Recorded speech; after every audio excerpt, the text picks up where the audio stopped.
So the state of Louisiana, the governor there just signed a bill that allows for gold and silver to be used as legal tender.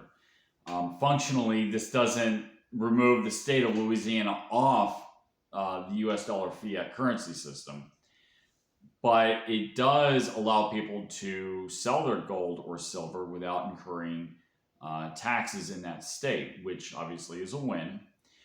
Something like this was pushed probably by the libertarian elements within the state, and this is similar to what has been done in Utah, Alabama, and Kentucky, I believe, where they've reaffirmed gold and silver as legal tender, not as a financial asset like is generally gold and silver is classified as.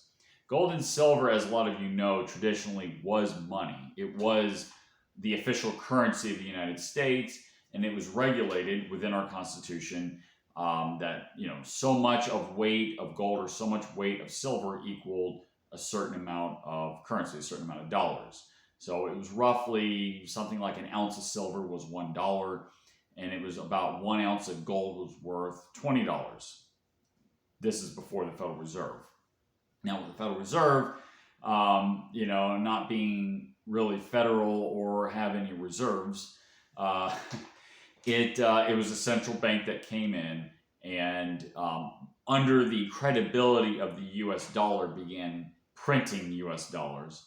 And that's allowed our government to grow and be bloated like the way it is. And that has allowed for the Ponzi schemes on Wall Street and the insurance, banking, and other, financial sector to be completely overbloated.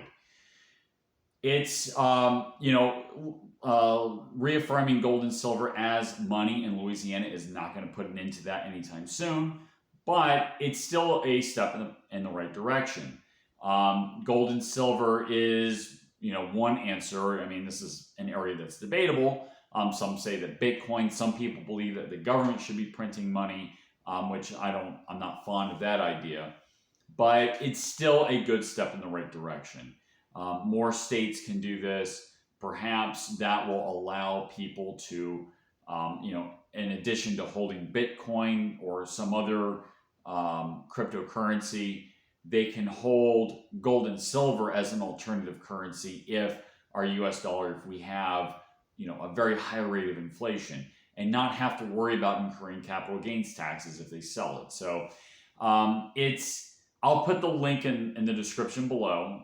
It's a Zero Hedge article, so you can look at it yourself. Like I said, it's not going to fix the whole problem overnight, but it is a little step in the right direction.